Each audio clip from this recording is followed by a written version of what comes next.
Kendrick Lamar is a murderer, and we are all witnesses to this crime. Holy shit! The last fucking 24 hours have been an absolute fucking roller coaster of a fucking event for the rap scene ever. I usually don't cover rap drama, but this is one that I very much am invested in because I'm a massive Kendrick fan, and also because I'm the biggest fucking Drake hater is. Well, second biggest, because you wanna know who it fucking is? Kendrick fucking Lamar. This motherfucker, the wife beater, the fucking king of rap, the fucking lyrical, poetical genius. This motherfucker made Drake dig his own grave and buried himself in it. How the fuck? And he buried him along with Adonis and the alleged third daughter the alleged daughter we didn't know Drake had. This shit has gone off the rockers. And if you guys don't know what I'm talking about, as recently, not recently, this has been ongoing for about a month now, there's been an ongoing battle between Metro, Kendrick, and Drake. J. Cole was in the very beginning. J. Cole was smart enough to get the fuck out of the way and leave. It all started with the Like That Metro beat that Kendrick was featured on. Drake then came out to respond with push-ups in response to that, and a bunch of other people claiming that Kendrick was made by Pusha T and calling Rick Ross fat and I quote, "Shut the fuck up, Metro, and make some beats." Metro being the way he is, he decided to be like, man, fuck this dude. I'm not fuck. And understandable, because Metro, all he does is make beats, and I love Metro. Metro is one of my favorite producers. He's probably one of the most popular producers too. I don't really know. I don't really care. I like Metro. So then we get the tailor-made freestyle, which I'm gonna be honest was utter shit. Push-ups was also just like you have small feet and you're short, you're fat, make some like it just felt stupid. It just felt really stupid. I think the only good line was against Metro, unfortunately, and I'm sorry Metro had to catch straight like that. He's calling Kendrick's feet small, Rick Ross fat, and then turns around, shut the fuck up, Metro, makes some beats. I imagine Metro's just there, just like, just fucking gonna do that either way. Fuck, you tell him fuck me for, you know? Kendrick Lamar then immediately responds with Euphoria.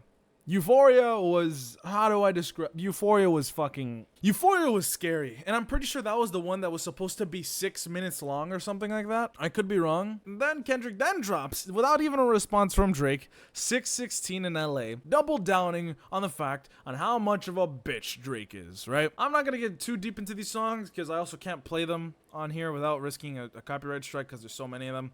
So I'm kind of just overviewing and glancing on them, what I think and how crazy this has been. Then here comes Family Matters. Drake's response to Kendrick's absolute fucking bangers. I'll be honest, Family Matters was alright. I'll be honest, it was way better than I was expecting. Nothing could have prepared Drake for what came afterward. Meet the Grams. And I will tell you this.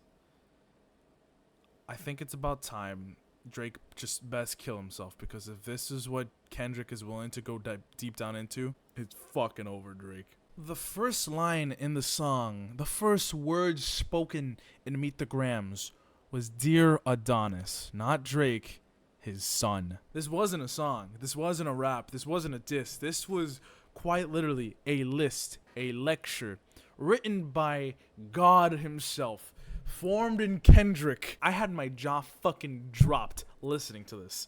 Fucking, there was nothing that could have prepared Drake, his ghostwriters, not to mention 30 ghostwriters, for this. This was a horrifying experience. And the fact that it's just to the beat of a piano. I don't know if you guys know an artist by the name of Immortal Technique. Immortal Technique is known for very, very eerie beats because he likes to use a slow, slightly out of tune piano in these beats. In Kendrick's beat for Meet the Grams, it reminds me of that because it's so eerie. It's just, matter of fact, I could play a snippet of these songs. So here's Meet the Grams beat.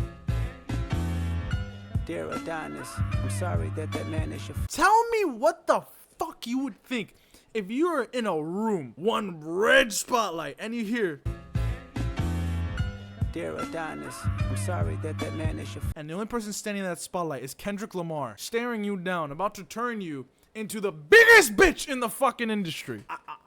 The reason I really want to cover over Meet the Grams and why it was so such a big deal. He goes into a lot of things in which Drake has been accused of for and in hot water for, and the fact that he has been entangled in a bunch of minor bullshit, and you know, he's entangled with minors a lot, and bringing his children around people that are also similar like him is also a very big deal. He even says, "I'm sorry, Adonis, that your dad brings you around people like that," or something along those lines. He basically says, "Adonis, your dad shouldn't be doing that to you." And the fucked up part is that it's more of a father-son talk from Kendrick to Adonis, which is the most disrespectful shit you can do.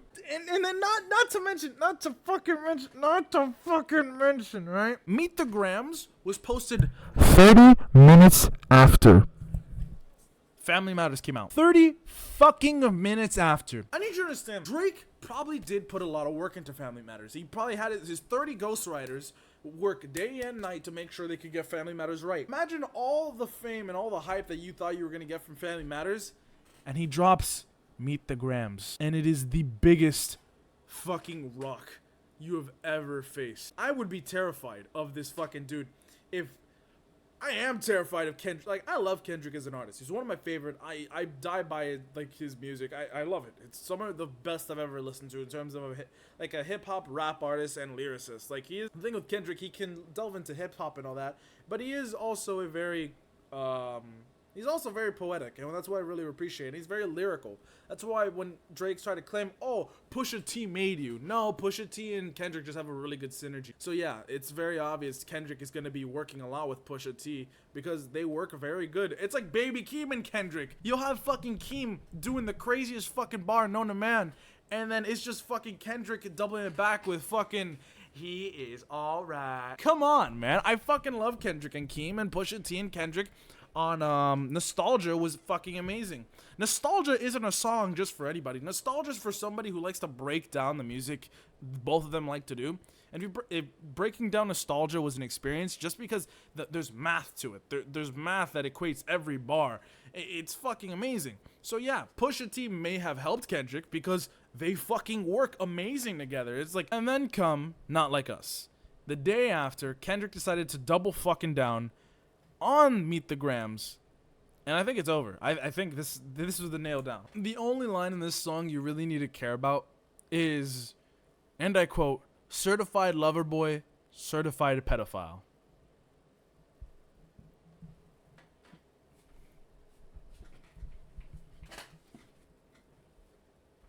What do you say? What do you do? I want to know Drake's PR team. They're in fucking shambles right now. Like, what are you gonna do? Tell him he's wrong. Tell him he's fucking wrong. There's multiple accounts of Drake just getting entangled. Like, there's one thing to be like, "Oh, you're a wife beater," which he's called him in a couple of his songs. "Oh, Kendrick's a wife beater. Rick Ross, fat ass," or, you know, like.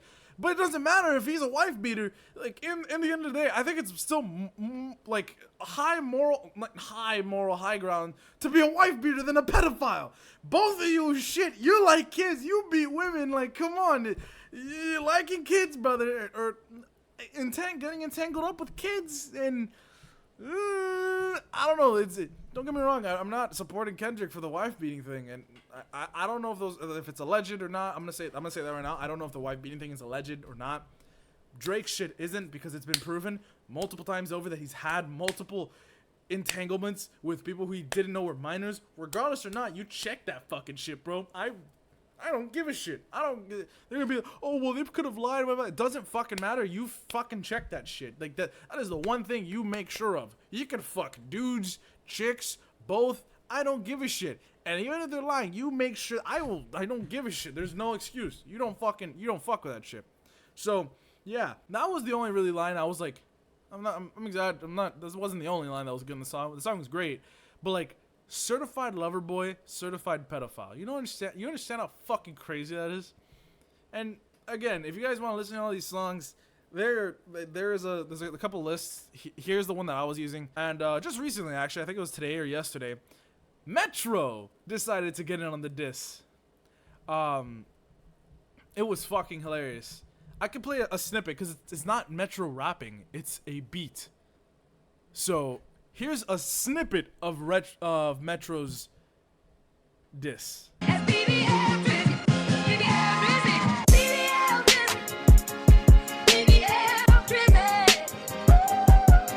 That has to be the funniest shit I think I've ever fucking heard. The funniest shit I think I have ever fucking heard. A diss track as a beat. That's fucking hilarious. Like, what, you can't even respond to it. And here's what I know what Drake's gonna say because Metro decided to make this. Oh, I made Metro's career. You're gonna try to say like, oh, I put Metro into the rap game. No, he didn't put Metro into the rap game because he just made a beat. He's doing what you asked of him, right? He made a beat, and it's on you. How you gonna respond? You know, Metro's diss was good. I enjoyed it. It was a good ass beat too. I'm not even gonna lie. That shit was funny as fuck. But yeah, this and before this whole video was up, I'd like to say this. J. Cole is the smartest man in this entire, is the smartest man in this. And he's the only one who's winning. You know why? Because J. Cole did one bad song, understood, apologized, and decided to keep his peace. You know, God forbid J. Cole comes to back up Drake. J. Cole's fucking dead. And I've been seeing jokes about it that Kendrick's getting inside information from a mole in one of Drake's ghostwriting teams, apparently, which might actually be the case. I think the better case is that he's getting it from Nardwuar. So yeah, supposedly Drake does have a mole in his group that's also telling him a lot of this, which I can imagine has Drake's team in fucking shambles trying to figure out who is the mole. And I think it's cool though, because it maybe shows if someone's willing to be a mole in your group, but they're all your ride or dies, I think it shows you're probably not that cool of a person, not that good of a person. Maybe if you, especially if you have a lot of pedophile allegations, and some of them are actually true, maybe you aren't actually that great of a person. And just because you're in the hip-hop rap game doesn't mean you can act like a douchebag and people will like you know? And I'm not saying Kendrick's perfect either. I'm just saying this is fucking crazy how this is developed. This is turned from, oh, hey, beef is going on again, to the rap game is about to either fold in on itself, and we're about to get a repeat of Tupac and Biggie pretty soon. It's about to get nasty. And also, I'd like to throw in one last thing. Kendrick calling Drake white was the funniest shit out of all of this, because, I mean, he's light-skinned. It's fucking funny.